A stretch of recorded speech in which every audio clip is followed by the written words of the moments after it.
Hello everyone, and welcome to episode 393 of the MTG Goldfish podcast. I'm Seth, probably better known as Saffron Olive, and we have a small crew here this week. Crim, unfortunately, having some internet issues, so no Crim this week, but I am joined by the owner of MTG Goldfish, Richard. How are you this fine Monday, Richard? Hey Seth, I don't have Spectrum, so I'm here.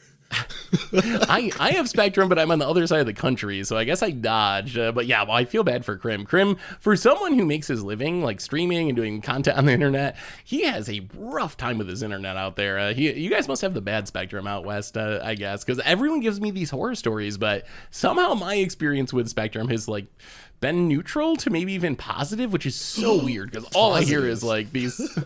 Like, it's just worked. I haven't had a lot of issues with it. So I guess that's what I expect out of my internet is like, if it's on every day, I'm pretty happy. So yeah, I'm like, I don't know how I dodged, but somehow I've gotten lucky with my Spectrum. But anyway, so small crew this week. And really, it's kind of a late news week. We're waiting next Thursday, the 18th. We get the huge announcement of all the sets for 2023 Magic. We start Dominaria United spoilers. So things are going to get pretty wild pretty quickly here in the Magic world. But for this week, honestly, really nothing happened news-wise. So we have a fun topic for today. We're going to discuss the best card in Modern. Do a little debating about what card overall might be the best in the format. This was inspired by a post that someone put on the Modern Reddit, r/Modern Magic or something like that, about asking what is the best card in Modern? What's the best Modern card? So we want to weigh in and kind of debate that a little bit. So that's the plan for today. And then, of course, answer your Fishmail questions. But before we get to that, a reminder that today's show is brought to you by Card Conduit. And Card Conduit's the easiest way to sell your Magic cards. If you're tired of all the hassles it takes to buy list your cards, Card Conduit's got you covered. It lets you skip over all the typing, all the time, all the work that it takes to sell your cards. Their curated service lets you send in as many cards as you want with a buy list value of $1 or more, and you'll pay just a 5% service fee. And if you want to put in a little bit of effort, you can use their sorted service where you list and sort your cards in advance and pay just a 2% fee. No matter which option you choose, you're going to get a detailed report with all the results in a fast payment once your order's been processed. And right now, you can even get another 10% off by heading over to cardconduit.com/mtggoldfish.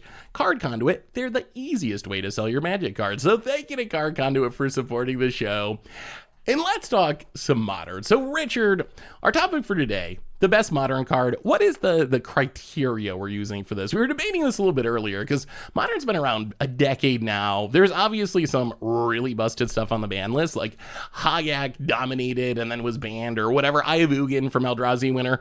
What is our kind of criteria for this discussion today? All right, we're going to keep to cards that are currently legal. I think we've had a lot of discussions on the ban list, and some of these cards are never going to see the light of day again, so that's just theoretical. But these are cards you can play with today. So what is the best card in Modern? And we're going to analyze it in today's metagame. This one's a little suspect because we have some of these cards have storied histories. So should you take them at the peak of their prime, or should you take them in today's standard? And I think we need to consider Modern Horizons 2. And see how they hold up and see if their story, are they like the guy that should have retired already, or are they still churning out, right? So we're gonna go over that. We got some spicy contenders here, so it'll be an interesting list. Yeah, I'm excited about this. This should be a fun topic. Richard trying to find a way to sneak Tarmogoyf on the list, or at least give it a little credit. Like, it might not be good anymore, but back in my day, my 2-mana 5/6 was the best card in Modern. But, well, actually, let's start there, Richard. Does Tarmogoyf even deserve mention today, or have we already ruined our podcast by even mentioning the name Tarmogoyf in 2022 Modern? You know what? Tarmogoyf is not the best card, but even though we meme on it all the time, I think it's still really good. And I think it deserves an honorary mention, or if it was maybe top 10 is too much. Like if there was a top 50 or something, like it would be in there somewhere, right? It's still a beater, and it's got upgrades over time, right? Like yes, over time more things kill it, like Fatal Push on the Unholy Heat, but it's gotten bigger over time. People play baubles and stuff. It's now like a 2-mana 5/6 normally. 6-7 is quite normal as well. You can even get to a 7-8 quite easily without doing weird tribal shenanigans. Whereas back in the day, it was like you were happy with the 4-5. So I think he actually holds up and like kind of playable. I mean, I will say we actually literally have a top 50 list of the most played cards in the format. And unfortunately for Goyf, it doesn't show up as one of the 50 most played creatures in Modern anymore. But yes, that's not a power ranking. It's just what people play. And maybe everyone is wrong and Goyf is still broken. But I mean, Goyf's not that bad. We do like to meme on it, but it still does offer a lot of stats. It's definitely not what it was in green 2015, but like just pure green. No, you can't mix in other colors. I mean, endurance. I think endurance. I was gonna say might be in that conversation. It's endurance not is a sideboard big, card though. Tarmogoyf is main deck material. Endurance is a bench warmer, Seth. Can we really put endurance? Tarmogoyf is Primeval Titan. Maybe Primeval Titan. That might beat out Goyf. This podcast's over. Maybe Birds of Paradise. Maybe. But I mean, Tarmogoyf is. Like, as far as just a green beater, it still hasn't really been beaten out. It's not like we have, a werewolf pack leader card or something that's just like, if you just want to play a beat down 2-drop in your green deck, I don't think anything is top Goyf yet. So even though Goyf, it definitely has a lot more competition now, we got way more strong cards than we did a decade ago or even 5 years ago. As far as just being a big green beater, Goyf still does kind of get the job done. Although, no. I mean... Okay, wait. Here's the downfall of Goyf, Seth. 1 mana Death Shadow destroys Goyf. How about construct tokens coming for free off your land? Destroys Goyf. How about 2 mana Murktide that like flies and is bigger than Goyf? Like, this is why Goyf is kind of like, if you refuse to play the meta, Goyf is pretty good. But all the meta creatures just outshadow Goyf, which is why Goyf is kind of down in the dumps currently.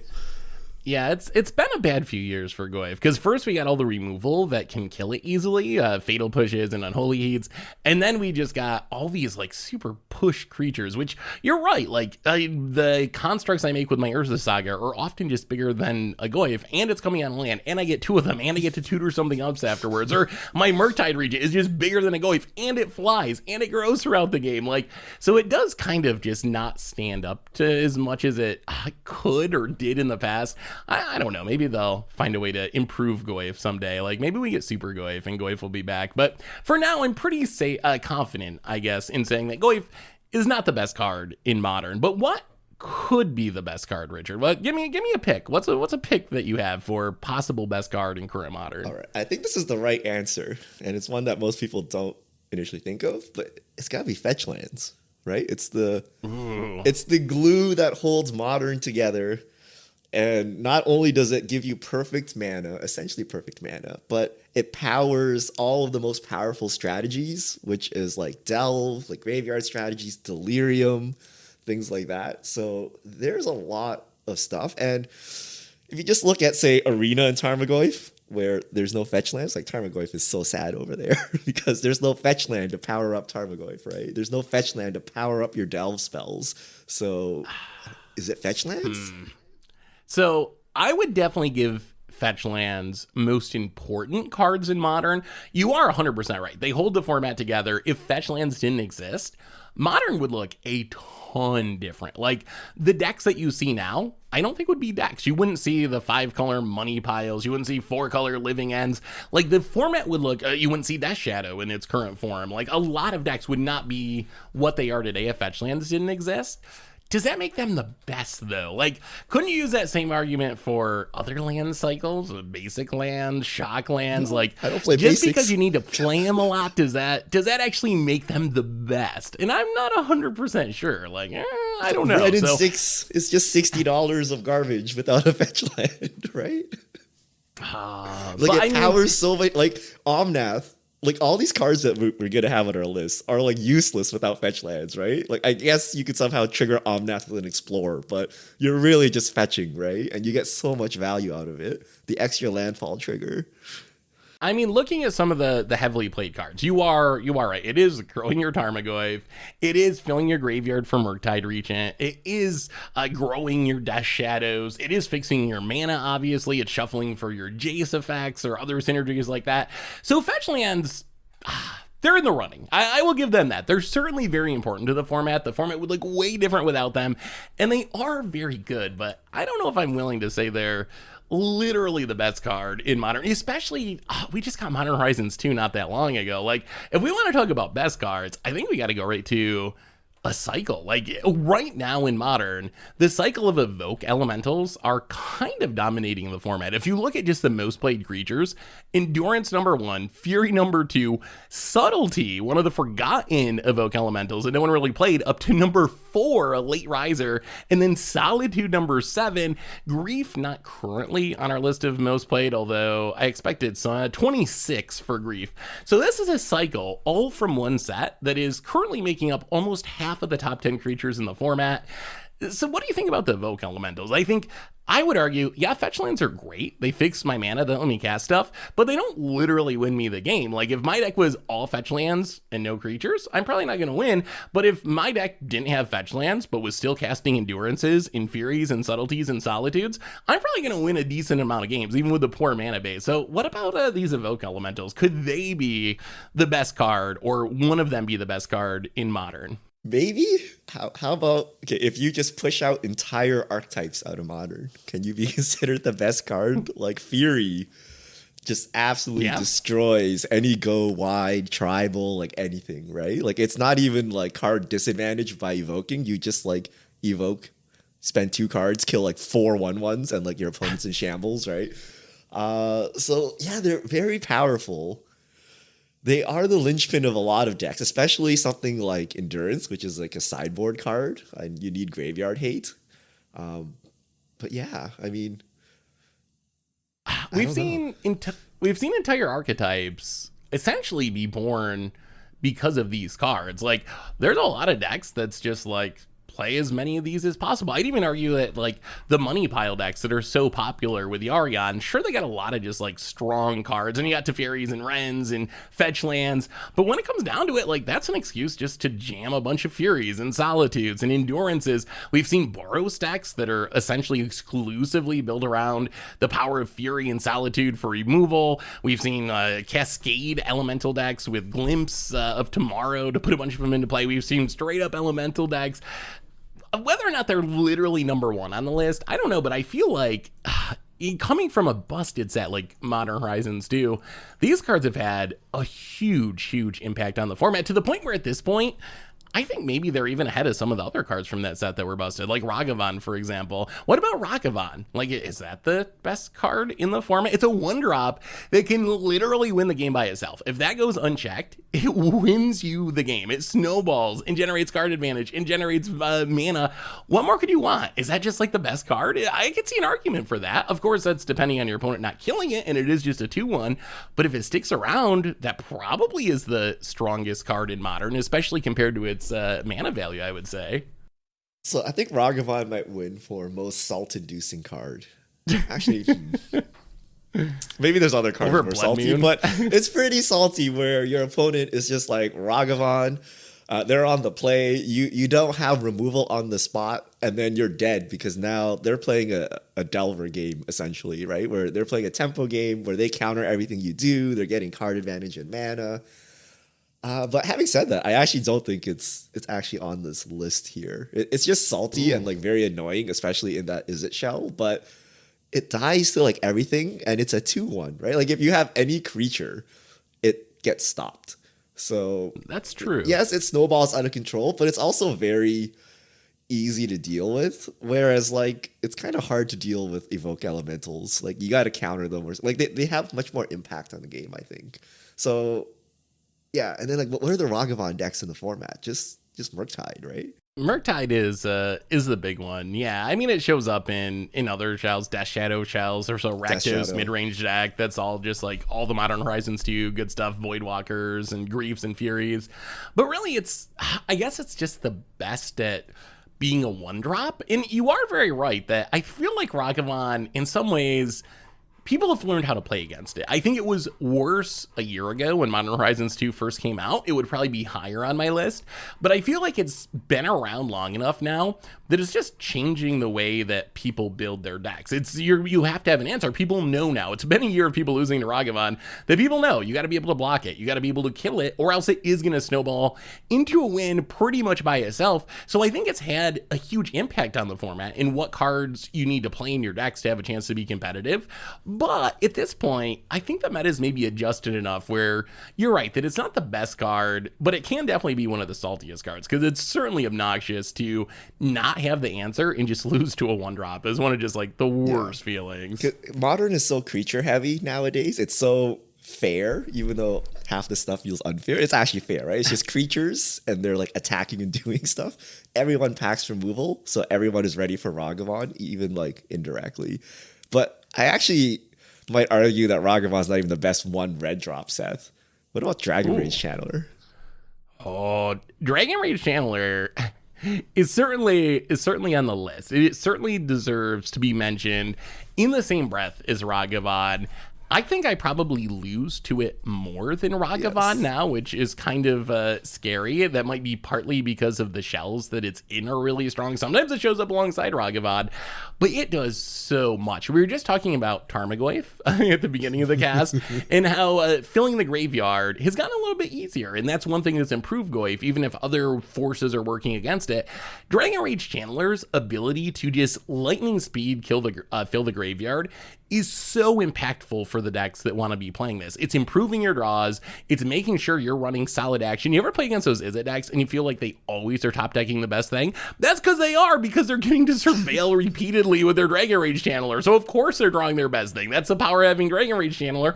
And then it's also providing fuel for like your Murktide Regents to come down and kill you. So I think that, oh boy, Dragon Rage Channeler doesn't feel as bad as Ragavan. It doesn't give me that, oh my god, if I don't kill this, I'm dead on turn 2 from taking a hit from this. But as far as how impactful and strong it actually is, it might actually just be a stronger card at this point in the current meta. Yeah, I would fear Dragon Rage Channeler out of Murktide more than a Ragavan. I'd rather let them hit me and then try to play my garbage cards. They're only getting like 1 token a turn, right? Whereas Dragon Rage Channeler, they're dumping multiple cards in the graveyard a turn. That's powering up their Murktide even faster. And then they're also surveilling into, the counterspell they need or whatever to disrupt me. So given a choice, I think I'd rather have an unchecked monkey hitting me than a DRC unchecked. But I don't know. They're both pretty scary, which is why that deck is scary. DRC is weak to graveyard hate though, right? If you have a Leyline on the battlefield, it feels a lot better if your opponent has one of those. I mean, speaking of, weak to graveyard hate, and also Ragavans and Dragon Rage Channelers, what about the big finisher from the deck that's currently at the top of the modern meta, the Izzet Murktide deck? Murktide Regent itself. Murktide's a card that it's certainly become very heavily played, and it's super strong. I've seen it come down on turn 2 or turn 3 as like an 8/8 flyer or whatever. It's absurd, like how big and evasive and hard to interact with it is, because it doesn't die to Fatal Push, it doesn't die to Unholy Heat a lot of the time, but at the same time, it's kind of just a big delve thing. Does this deserve to be thought of as like the best card in modern, or is this just a slight upgrade over Tombstalker and Gurmag Angler, and the delve mechanic is just like upgrade Goyf? Yes, maybe an upgraded Goyf. So if you could play it in any deck, fine. It'd actually be like probably one of the best cards, but you need very specific setup, right? You need your graveyard and you need to like dump all these instants and sorceries in. So it's limited to basically like one deck. So I don't actually think it's that good, and you can just terminate it, right? Like, yes, it like kills you most of the time in this deck, but like if they removed all the other cards from the deck, like I wouldn't be caring about this Murktide, right? Like, were you is Tasigur or Gurmag Angler like that scary? Like, they were solid cards, but I don't know. I'd rather have my opponent play Murktides all day than play any of these other cards on this list. I mean, it is true. It is just a big creature. It's not ETBing. It's dies not to Doomblade, snowballing. Right? It dies to Doomblade. Like, it dies to It Doomblade. doesn't have haste. It doesn't hit you right away. So it is true. If you have a removal spell, you can just deal with it. Although it's just so big when it comes down early that it's another card that pressures you very quickly. If you don't have the answer in a timely manner, it can just jank you out by the time before you can find an answer. Like, that's the power of the Murktide Regent. Tier 1 deck janking you out, Seth. Okay, what if we're looking at this all wrong? We gotta, since we're on this is it topic, one argument I've made over the past year, and I'm kind of thinking of it again now, is it's not Ragavan that's truly busted. It's not Dragon Rage Channel, or it's not Murktide. These are all symptoms of the real disease. And the real disease is Expressive Iteration. Just the card selection, the card advantage that it offers for 2 mana. The card's busted. His broken Legacy. It's one of the best cards in Legacy. It's one of the best cards in Modern. It's been banned in other formats. Is Expressive Iteration actually secretly the best card in Modern? And we're being silly by talking about all these finishers and support cards when really it's this 2 mana draw 2 with card selection built in that is the driving power behind all these cards being so good right now. So if I could play Leyline of the Thoughtseeze and start the game, not Thoughtseize, like what's the card that takes like everything out of your deck, like the surgical, but you don't have to target anything. Oh yeah, there's Necromentia, whatever. Yeah, Necromentia, there's right? a ton Like of them. I would 100% name Expressive Iteration against this blue-red deck. So I think it is the glue that holds the deck together. Yes, the other cards are literally killing you, but you can 1-for-1 all of them, right? You can 1-for-1 a Murktide, you can 1-for-1 a Dragon Rage Channeler, depending if you count the Surveil or not. You can 1-for-1 Ragavan, but you need to literally counterspell the iteration. Otherwise, you're getting 2-for-1, right? And not only that, like, I don't know, it's just so much advantage. It's so cheap. It powers up their strategy. Like, I don't know. It's too good. I think it deserves, mention of strongest card, and it goes in other decks, right? It's not just this tempo deck it goes in. It can go to any deck that's blue-red. So I think it's really good. But I mean, it shows up in the 5-color piles. It's just so strong at what it does that it shows up everywhere. And I will say it's the card that I think beats me the most in those decks. When you play against the Murktide deck, what I found a lot of times is, you got to trade off. You got to get rid of the DRC. You got to get rid of the Ragavan. So you got to be prepared to deal with the Murktide.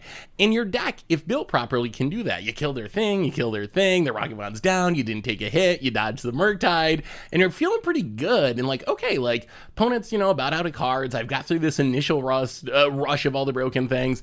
And then it's Expressive Iteration, and they draw 2. And then that hits another Expressive Iteration, and next thing you know, you have like 2 cards in hand. Your opponent's got 7 cards. They've rebuilt their board, and you're like, oh yeah, I'm just done. Like, I dealt with it the first time, but I can't deal with all these things again now that your Expressive Iteration has found you more Dragon Rage Channelers and Murktides and Ragavan. So whether or not it's actually the best card in Modern, that's certainly up for debate, but I do think it's the best card in the Murktide deck, I would say, and that is the best deck in Modern. So if that counts for anything, I don't know, that's a vote, I think, in favor of that being on our list.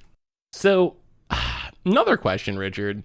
Do you think that we're having a lot of recency bias here? So far in this podcast, we've been talking about a lot of Modern Horizons 2, and even when we don't talk about Modern Horizons 2, we're talking about Strixhaven, Expressive Iterations. What about some of the old standbys that maybe aren't as flashy, but have been the foundation of Modern for literally a decade since the format came out? And here I'm thinking of like Lightning Bolt, Thoughtseize, these 1-mana spells that are still very heavily played. I think currently Lightning Bolt is the most played card in Modern, and Thoughtseize, of course, isn't in the top 10 as most played at the moment, but it still sees a ton of play. Are these cards the best cards in Modern? Like, maybe we're focusing too much on the flashy new things and forgetting about the power of some of these cards that have been doing it for 30 years now in Magic. Is Lightning Bolt a good card in 2022? I would argue no. I mean, okay, well, no. It is a good card, but is it like undisputed good card? If you had 1 mana removal, would you play Lightning Bolt? And I think there's serious thought into the alternatives, like Unholy Heat, Fatal Push. Do we want to count like Path to Exile, even though no one plays that anymore, right? Like, there's a lot of alternatives that you could always go for. So I feel because those alternatives exist, like, you cannot call this the undisputed best card. And not a lot of people, like, only aggressive strategies play Bolt, right? And I don't know, it doesn't seem that scary. What do you think, Seth? So I think that Lightning Bolt is certainly a very good card. There's no doubt that Lightning Bolt has stood the test of time. I think it's still a very, very good card in Modern, but I also think you're right that there is competition now. It's not the undisputed best 1-mana red removal spell. That might be Unholy Heat, depending on the metagame, depending on your deck. How much do you care about hitting your opponent's face? How aggressive are you? So I think times have changed to some extent, where 10 years ago, it was Lightning Bolt and then, Lightning Strike or something? You're like going to like the next worst Lightning Bolt. We're definitely not in that stage anymore. So I think Lightning Bolt is still good, but it's really hard for me to consider one of these like utility cards that at this point is honestly like somewhat replaceable, at least in some decks, to be the best card in the format. It's a card that I'm not going to be sad to have in my deck because it's going to do something in most matchups. Worst case, you just throw it at your opponent's face. But it's hard for me to consider that to be the best card in the format. And it really only deals with small creatures, I guess, or your opponent's face. Something like Thoughtseize, at least, I can see a bigger argument for that, because that can be the card that keeps you from getting comboed out, essentially. That, alongside something like Force of Negation, if you run into Belcher, if you run into some of the other fast combo decks, Neo Brand or something, Thoughtseize is going to offer you something that Lightning Bolt doesn't, and really no other card in Magic does. I know you can Inquisition, but that's weak against Evoke Elementals. You can Duress, but that's going to be weak against Evoke Elementals. There's nothing else that's just 1 mana, get rid of whatever thing is about to kill me. So I would actually probably rank Thoughtseize ahead of Lightning Bolt in terms of best card in Modern, even though it doesn't see as much play as Lightning Bolt right now. But you're a Thoughtseize connoisseur, Richard. What about Thoughtseize? I think Thoughtseize is significantly better than Lightning Bolt, but does it even show up in the top 50 nowadays?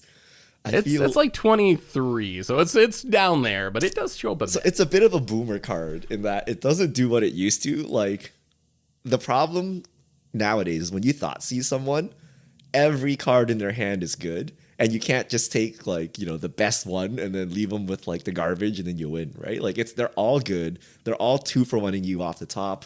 You don't even see half the cards because they're hidden behind a bauble. So those are reasons to not play Thoughtseize anymore.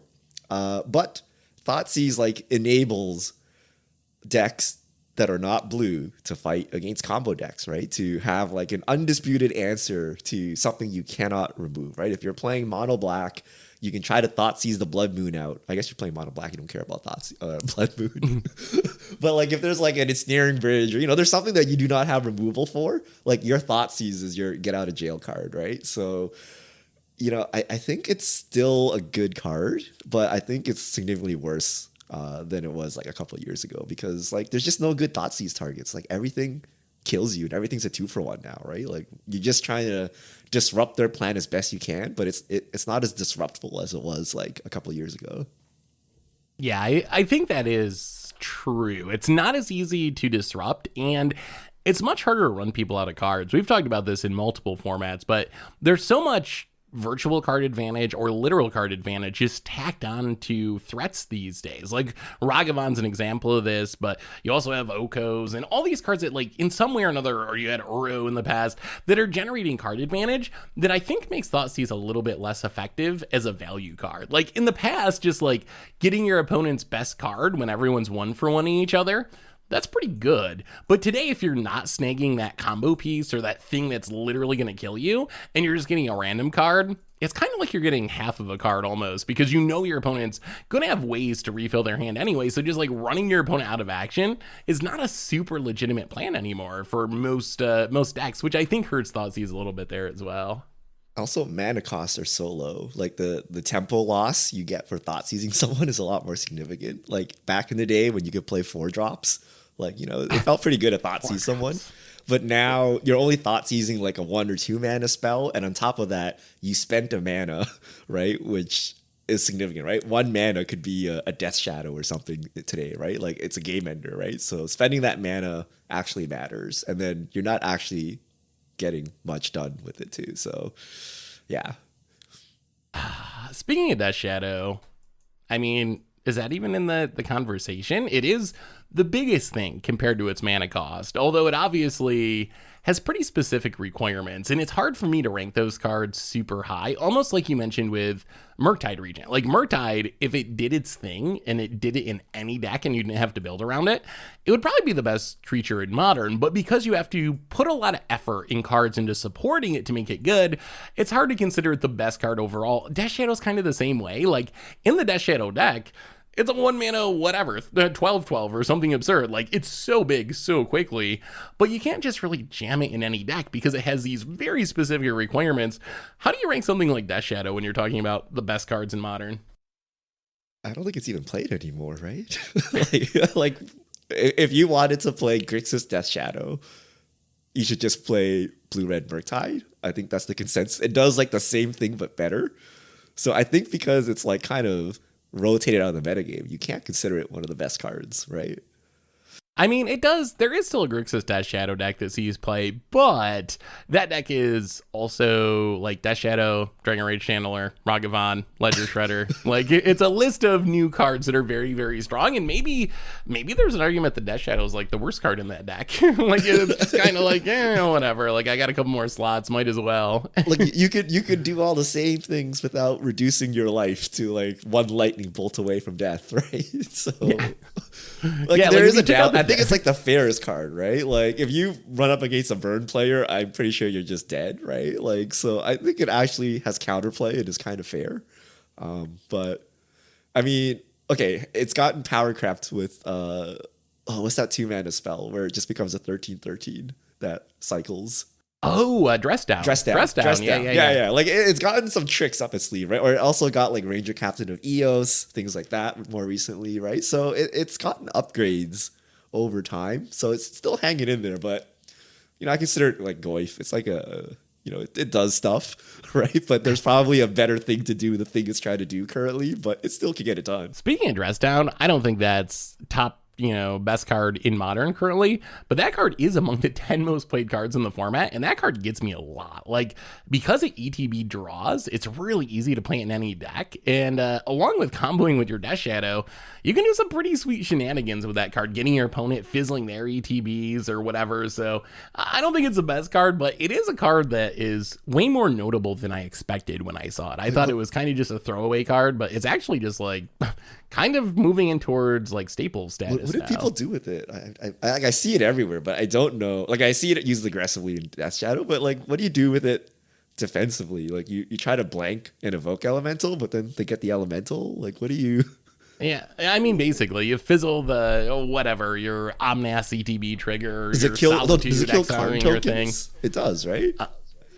Constructs. Yes, I think it should kill the constructs I can see as well. I can see this. We need Crim here. This sounds like a control card.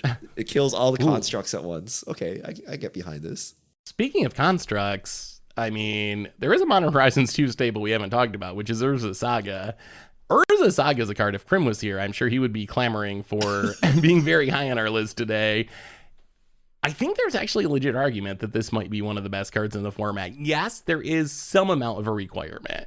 It does kind of care about artifacts. It's not going to be at its best if your deck doesn't have support for it. But we've also seen it show up in a lot of different builds, from Hammer Time to finding amulets in Primeval Titan decks to affinity shells. It makes such huge tokens, and it comes attached to a land, and it doesn't really cost you a card. Urza Saga's bonkers. Is it the best card in Modern, Richard? I think this is the first serious contender, like a current metagame, because elementals were a cycle, right? They're kind of cheating, right? You're kind of taking all your trauma from Furies and Solitudes and Griefs and Endurances and rolling them into one. But Saga is just like a 1-card win con, and it comes on a land, and it's so strong that people just play random, like Jund Saga. You're like, huh? Right? You're like, Affinity I get, right? Hammer Time I get.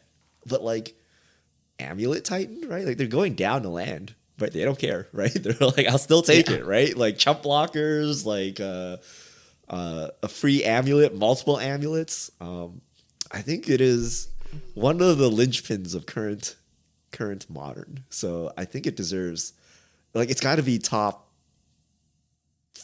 3, maybe top 5. Like, it's got to be like really high up there, if not the absolute number 1. I mean, the Jund deck's playing it is what really sold me. I mean, obviously the card's powerful. Playing against it and playing with it also sold me on it. But it's like intuitive in hammer time. Look, it's your Colossus hammer. You got a bunch of artifacts. The constructs are going to be big, or affinity, or like the Asmore food deck. You're grabbing your 1-mana artifacts, which your deck is built around. So that makes complete sense to me.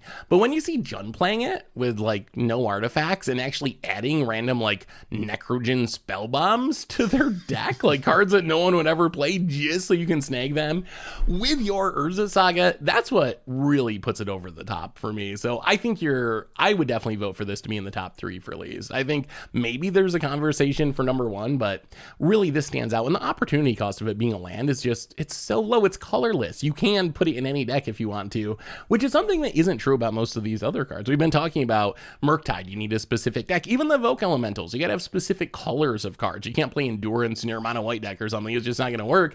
This you can play in any deck that you want to. So I think that Urza Saga is actually like a legit contender for best current card in Modern. What else? What else is contender? What else is on your list, Richard, that could be contending with Urza Saga and Fetchlands? Jund Saga. The reason you're playing Jund Saga, this nonsense, is Wrenn and Six, right? You keep looping these Urza Sagas. You keep taking them back.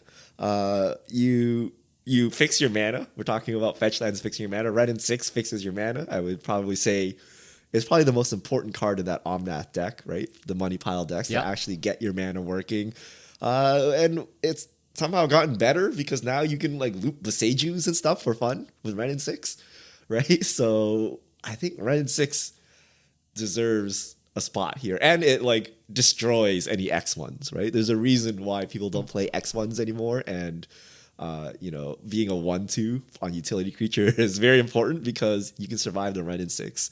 So I think Wrenn and Six deserves a shot here. Oh, Wrenn and Six is certainly in the conversation. It is essential to a lot of different decks.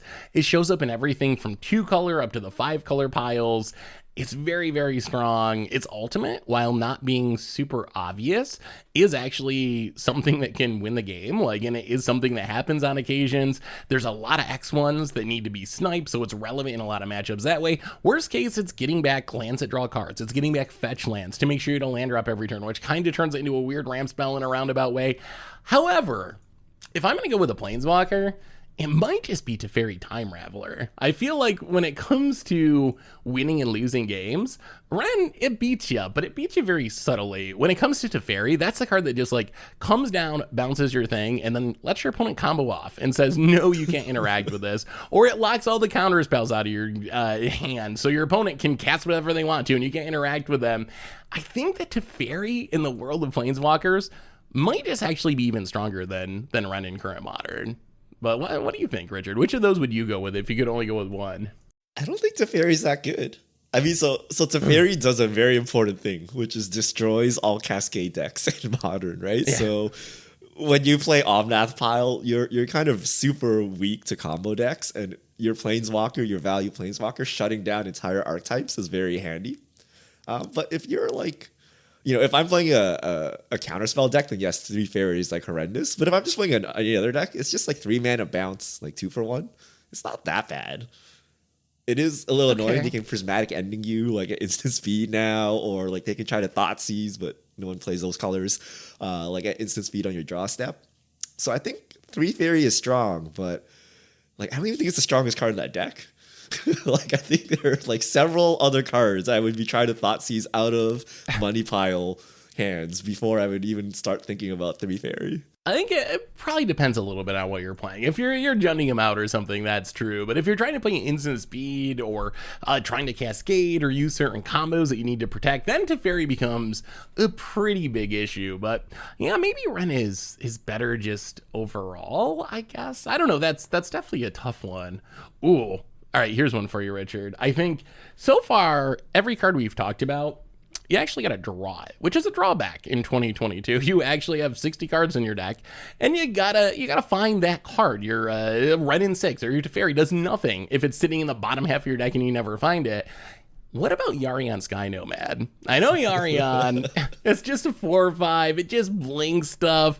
but it essentially is there every single game. Sure, there's a 3-mana tax now, but for Yorion, yeah, it shows up in the money pile decks, which makes sense because you actually got stuff to blink. But it shows up in Death and Taxes. We have 80-card Merfolk decks that are playing more Merfolks than they have to just so you can have this free 4/5 flyer hanging out in your companion zone. Does the fact that it's just always there in the way the companion mechanic works, does that make Yorion the best card in Modern? Pretty good. Speaking of ruining entire archetypes, I think look at all these cards in the same deck that ruin entire archetype. I think Yorion has destroyed any control or mid-range deck that is not playing Yorion, right? Like, if you try to grind out a Yorion deck, you're gonna lose, right? You get to some game state where you're out of resources, and they're like, okay, Yorion, draw 5 cards, now do something, right? Oh, I have a 4/5 flyer too. I don't know what the power and toughness on Yorion is, by the way, but it's big. That is correct. And it kills you. So it is very strong, but it only goes in that one deck, and you got to play so many cards. I think it's probably one of the most ban-worthy cards that we're talking about. Is it the strongest? Maybe. I mean, ban-worthy maybe just because of the mechanic and how it works. But that's true. Like, a lot of games you don't even see it. Maybe that's, well, you always see it, but a lot of games it doesn't actually hit the battlefield. I played against Money Pile plenty of times, and they just beat me without ever getting their Yorion. They just do it with their Omnas and do it with their other cards. The other money cards are doing the job, Seth. He's the closer. He doesn't need to come in. The game is a blowout. But there is a ton of power in having that inevitability where, like, yeah, the game gets grindy. Yeah, you trade off a bunch. You do the whole 1-for-1 thing. And eventually you get to the point where everyone's, like, kind of done their big thing and you're waiting for someone to win the game. If you're the player that has the Yorion, you're at a huge advantage, even if it's drawing 1 card with its ETB. And it often is doing way more than that, you know, resetting Solitudes or resetting Furies or whatever, along with Blinking Abundant Growth or whatever ETB card draw stuff you have, Icefang Coatl. So it does give you this absurd amount of inevitability, even if you don't actually have to use it. Just like having that there, I think is incredibly powerful. And because we have so many cards on our list today of powerful cards, the cost of playing 80 cards is not that high anymore. Like, there's just so many strong cards in 2022 that your 80 card decks don't really look that much worse than your 60 card decks, honestly. Yeah, I mean, the real hit is to your wallet, right? Like, you gotta... Yes. You're normally like, oh, this mythic rare, I just have 2 of them in my deck. Well, now I have Yorion, I need 4 of them. I need even more fetches and shocks and whatever. And like, it's called Money Pile, I think, in large part because of Yorion, right? Like, if it was actually just a 75 card deck, it would be significantly less. Yeah, that is true. That would cut down the price quite a bit. What, and maybe, do you have anything else for our current Modern list? Because I got another question for you in a minute. All right, I think, speaking of free cards, speaking of boomer cards, Leyline of the Void. The hero we all need in times of darkness. Right? Is this not like the card that everyone clamors to? Like, when anything bad is happening in Modern, like, oh my god, it's like 4 Leylines, main deck, right? Main deck, let's go, right? Is this not the hero we need, Seth? It is kind of Modern's Force of Will, as close as you can get almost, where it is a card where the meta gets to this spot where everything's a mess and Hogak's running wild or Murktide is going to town, you're getting dredged. That is the hero. That is the hero that gives you a chance to keep up. Whether or not we can consider, you know, a sideboard card that in some metas is amazing, the best card in the format, in other metas is not even really played and doesn't show up in sideboard slots. Whether that can be the best card in Modern, I don't know. Is the current meta in a place where Leyline's a staple? I mean, I love my Leylines. I play Leylines in so many decks, but if you look at the meta, like, I don't know, how good is it right now? It's good against Murktide, I guess, but we're not really in a dredge format. It doesn't really stop the Cascade decks. It stops, is it good enough? Living in. It stops. Yeah, that's true. It does stop. Okay. Here's the. It depends on how good your deck is, right? Do you bring it in against Money Pile? Like, if we say Wrenn and Six is the glue that holds that deck together, if you slap the Leyline down, you're good, right? The problem is Leyline has been power crept, right? Now we have Poseidus to for free kill your Leylines. You have Force of Vigor, like, for free to kill your Leylines. So it used to be that you slap this bad boy down against, like, any graveyard deck and you're like, good job, I won. But now they just wait 2 turns, kill it, and then destroy you. So it's still important, right? But you can't just lean on it. I still think it's good, right? Like depending on how bad your deck is against the other deck. Like, can you afford to just bring in Leylines and hope for it? Because all decks use their graveyard as a resource now, right? But the real question is it worth bringing Leylines to stop, like, say, a Murktide Regent, right? Like, what if you draw these? What if you can't cast it? You're not even playing black. Or what if they just kill you with, like, Ragavans, right? But it has uses. It still does slow this decks down a lot. It certainly does have uses. Although, if I'm going to try to play an enchantment to deal with the top tiers of the meta, what about just Blood Moon? Blood Moon is still an incredibly powerful card that can come down on turn 2 and essentially just lock Amulet Titans or Money Piles or a lot of other decks out of really doing much of anything for several turns. Although it does have kind of the same issue you were just talking about with Leyline. We're in a world where there's Besejus. We're in a world with March of Otherworldly Light being a staple, with Force of Vigor being a staple, with Assassin's Trophies floating around. So there are prismatic endings. So there's a lot of cards that can interact with it now. But just in terms of like, hey, I got this one card. My deck definitely can't beat yours, but if I stick this one card, I got a shot. I think that Blood Moon is probably still the best at that in Modern, right? Which maybe makes it the best card since it's the one card that can maybe just lock someone out of the game and give you a free win. So you used to be able to jank people out with Modern, but like, Omnath decks have Blood Moon in their sideboard to bring in against like Titan deck. Like they don't even care. Like 4 or 5 color Money Pile decks. They're like, yes, I need the Blood Moon in my sideboard because they have the enchantments to fix their mana, right? They have Wrenn and Six to fix their mana. They don't even care. So I would actually argue Blood Moon is not that effective. If the 4 or 5 color deck in the format is not scared of Blood Moon, like I don't know what we're doing with this card anymore. Yeah. That is true. It breaks my heart. But you're also right. Yeah, I guess it doesn't just beat 4 or 5 color decks. And if you just look at the meta, Murktide, they don't care. They have Blood Moons in their sideboard sometimes. Burn doesn't really care about Blood Moon. So several of the just like straight up top tieriest decks in Modern are either playing Blood Moons themselves or just really don't care about you playing Blood Moon. Tron has been pushed out of the meta. There's no point for Blood Moon. I guess Amulet Titan is like still kind of played, and a Blood Moon might help you against them. But then again, they have so many ways to get rid of Blood Moon, and they've been playing against Blood Moon like their entire lives, so they're fine with it. And they can get you with their Dryad too, thanks to the whole layering thing if they get the timing right. So yeah, it's not the as Dryad gets around Blood Moon. I didn't even know that. It depends on who plays it first. If Dryad comes down after Blood Moon, it wins. But if your Blood Moon comes down after the Dryad, then Blood Moon wins. So there's this weird layers stuff that goes on. The only reason I know anything about layers is playing Blood Moon against people. That's taught me how layers work a very little bit. I just need to know, does it stop infect? What happens? Oh, all right. So I got another question for you.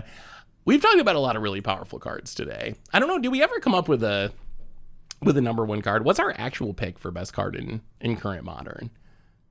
I still say Fetchlands. What would you go with? I say Fetchlands. I think, okay, if you went to a new player who's getting into Modern, and I'm like, buy this card, it will be the best card in the format of all time. It will go in every single deck and be the thing you want in your opening hand. Like, it's got to be Fetchlands, right? They're never going to be replaced. They're never going to be banned. They're never going to be bad. Yes, if you could own one thing to build your Modern collection, if your goal is to play optimal builds of tier Modern, Fetchlands are the choice. I don't even think there's any debate about it. I still think we could make arguments for other cards. Like, I would still maybe throw my hat in the ring for Urza Saga. Whether or not that actually deserves to beat out Fetchlands, that's certainly debatable. If I was going to tell a new player to buy one card, it wouldn't be Saga, it'd be Fetchlands. But just overall power coming attached to a land and how much that card does for 0 mana, it's pretty off the charts. And it's also a colorless card, so it can show up in any deck. So whether or not that honestly beats out Fetchlands, I'm not sure. But I think I still want it to at least, I'm going to make it my pick. Don't buy it over Fetchlands, but it might actually just be the single most powerful card in Modern right now. Non-Fetchland pick for me, it's got to be Tarmogoyf. Who else has like 8 printings and like 4 arts or whatever, right? Like no one else on this list does. Who has the most promo printings? Who has the most alternate artworks? It's Tarmogoyf. Okay. Yeah, that is true. If we are judging by how many times my card has been reprinted with different art, then Tarmogoyf is definitely S tier alongside Giant Spider, I think, maybe Giant How many of these Growth. cards have been money picked in a top 8 draft? Like, come on, it's Tarmogoyf.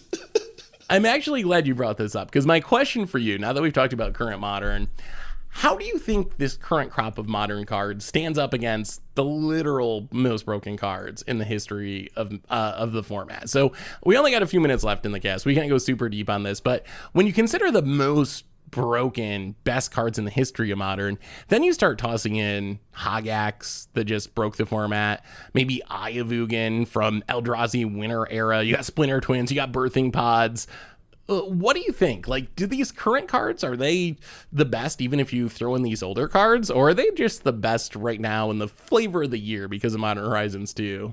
I feel most of them would be power crept or would be just okay. Like some of them, maybe like a handful will still be insanely broken, but I think most of the historical best cards would not hold up today in today's metagame. Like, do we think Uro was still really good? I mean, that didn't get banned that long ago. I think Uro would still be pretty good. Would it be as good as it was? Maybe not with Solitude answering it or whatever, but I think it would still be a very good card in Modern. Like, who's ramping? Like, we don't ramp anymore, right? Like, Those 5-color piles where you get back your Wrenn land and then you Uro it, then you put it into play and then you Omnath. Like, I think you just slot it right into the 5-color piles. Splinter Twin. I get this is hotly debated. Is this a thing? No. Would you even put it in a blue-red tempo shell or blue-red control or anything? Like, are you really are you really gonna take your Isn't Murktide deck, drop all the broken Modern Horizons 2 cards and play Pestermite? Pestermite, you drop your Ragavans for Pestermites, you drop your Murktides for Deceiver Exarchs, you drop your Dragon Rage Channelers for Splinter Twins and go to town? I don't think so. I think no, it's probably just been power crept out of the format. Like, wouldn't you just keep playing the good cards instead of playing this janky old enchantment that used to be good 5 years ago, 7 years ago? all right, how about Evoke? Is Evoke still busted. good? What did that deck even do? Like, you play Evoke Actually- and then you like turn to Thought Seer? Like, is this where we're at? Or you threw out a bunch of, what was it? What was the 2-mana Eldrazi for free? Like, Yeah, is this really, Eldrazi Mimic, get him. is this a thing? Like, Maybe Eldrazi's been power crept enough that it would be okay now. I can't believe I'm saying these you words. use it in but Tron? Like, who's playing Tron anymore, right? Like, what do you even do with this? I mean, it does give you some nice inevitability with being able to tutor up a colorless creature each turn for the late game, which I think is pretty powerful. But if you look at Eldrazi decks, like, they're kind of Eldrazi Tron is the dominant Eldrazi deck. No other Eldrazi decks really see serious play. And those decks, it's like, you got some Reality Smashers and Thought Seers, and then a bunch of, Tron stuff, a bunch of Karns and Chalice of the Voids and so forth. So I don't even know. Maybe it would be fine now. It's hard for me to imagine. It's hard for me to think that people are going to go back to playing Eldrazi Mimics and some of those like lesser Reality Eldrazi's in Smasher jump attack 2022. into your Murktide. Okay, next. Yeah. Yeah, maybe Eldrazi's powered down enough that it would actually just be fine in the format. I can't believe I'm saying that, but Like, okay. I mean, it's not playable. Luris would still. Okay, like, no, be Lures is okay. too soon, Seth. We know what that would do. Lures would destroy. Okay. Oko? Has it been long enough? I think Oko would be really good. So wait, so Oko comes down and goes to 6 loyalty, so still theoretically dies to Unholy Heat if you were fast enough. So Ooh, I think we have more that's game true. against Oko, but I still think Oko is like really, really strong. Yeah. What about, okay, here's maybe a more interesting one. These ones have been a while. Cruise and Dig Through Time. I mean, we got Murktides killing us. What about Cruise and Dig Through Time? Like, they see playing Pioneer. Wizards won't ban them in that format for some reason, but there's no fetch lands there. Would they still be that scary in 2022 Modern? I guess maybe because Murktide is already so good, but then you're also like pressuring your Murktides. Cast Cruise instead of a Murktide, I would just concede. I want them to cast a Murktide after filling their graveyard. Like, because then at least you can kill it, right? yeah, At now least they you just a have like chance. more counter spells and more expressive iterations to back up like the one Ragavan that's killing me, right? Like, So I don't want to see them with cruise or dig through time. I mean, Faithless Looting's another one that's interesting, although that one, because of the Murktide deck, I'm just so skeptical of it being okay. Like, would Murktide play Faithless Looting? When you snap play it with your Dragon Rage channelers and get cards in the graveyard, they can fill the graveyard so fast that I don't know that it's worth the card disadvantage for them to even do this. But maybe. What about Hogak? Oh, I was gonna say we might need Faithless Looting to get the unfair decks back. Like we don't have any unfair decks in the meta. I don't know exactly what happened. That's right. That's true. Like we need Storm or something back, right? Like what's going on, right? Like so maybe we need Faithless Looting back to power up the unfair decks. I mean, is every deck fair now or is every deck unfair? I guess it depends on how you look at it. It seems like so many decks in Modern can just like accidentally win on turn 3, like Amulet Titans or Hammer Times or Living Ends. Even if the game isn't like literally over, they do their huge thing on turn 3. That's when you're cascading into your big stuff or getting on your Primeval Titan or have a hammer on something or playing a Karn if you're still trotting for some reason. Is that fair then because you're playing creatures and equipment, or is that unfair because you're doing something powerful fast? Those are unfair. But, you know, they rely on creatures, so you can just remove the prime time and be good. But, like, the rest of the meta, like Muddy Pile, Hammer, Murktide, like, those are all fair decks, right? Even though, like, Deathrite Shaman decks, or not Deathrite Shaman, Death Shadow decks, they're all fair decks. Like, you don't get, like, even, like, the creativity decks, you interact with removal, right? Like, we don't actually have, like, the Storm-based decks or, like, kind of, like, the Dredged-based decks or things like that anymore. Like, they're all kind of gone. Like, we have like Belcher. I don't know. Like we don't have too many. Just strict unfair. That is a really good point. That's true. Like the history of Modern was at various times dominated by Storm. Storm has probably been targeted by more bannings than any other deck in the format, and we just don't really have decks that work like that anymore. Everything is, even the unfair decks are infecting or hammering or Yawgmoth comboing. They're still trying to win with creatures and playing like a relatively, I guess in a traditional sense, fair game plan that can be interacted with removal. Yeah, maybe we do need more of those unfair decks. Maybe that's what Modern is missing. Big mana. I don't know what happened to big mana decks. They're gone too. Like you can't go over the top. Like I don't know why they don't just make it there or something, right? But like, yeah, we don't. It's all like theoretically Jundable, Seth. I look at the meta and I'm like, Jund can take this. We can take our 40% win rate to the bank. But in practice, Richard, how does Jund actually do? Not good because our cards are less efficient than like they have 1 mana creature that kills you. You have like 1 mana removal or 2 mana removal if you draw it, right? Like the efficiency trade-off is not there. But theoretically, if you just had like creatures and removal that were efficient enough, you could attack this metagame, right? Which is what all the decks are, right? Like super efficient creatures like construct tokens, hammer time things, evoke elementals, which are free. Like they're all just super efficient, like removal and creatures. Yeah, I mean that is where we're at. That is 2022 Modern. That is Modern Horizons 2 Modern. So let us know. I mean, if you're someplace watching this, listening to this, where there's comments, I'm curious what y'all would pick as your best current Modern card and best Modern card of all time if you are interested, because there's certainly a ton to talk about. Yes, we have a lot of busted cards, but even after this whole conversation, outside of maybe Fetchlands, there's quite a few cards that I think you can make a reasonable argument about being the best card in Modern right now. From Evoke Elementals to Urza Sagas to Lightning Bolts, there are Expressive Iterations. There's a very, very long list. So I think it's actually a pretty interesting and in-depth topic. So anyway, Richard, any other thoughts on Modern or anything today? No, let's move on to Fishmail. If you have questions, send them to @MTGGoldfish with the hashtag MTGFishmail, and we'll get to your questions on air. @TaxBrendan, thoughts on the recently announced CEH tournament by Cassius Marsh and Frankensons? I've got mixed feelings on this. Is this where EDH is heading? I'm not familiar with this tournament, although I will say I think it's important to separate out CDH from EDH or Casual Commander. I think that CDH is heading towards being a tournament format. I think that's kind of the part of the goal of CDH is to have that competitive experience while playing Commander.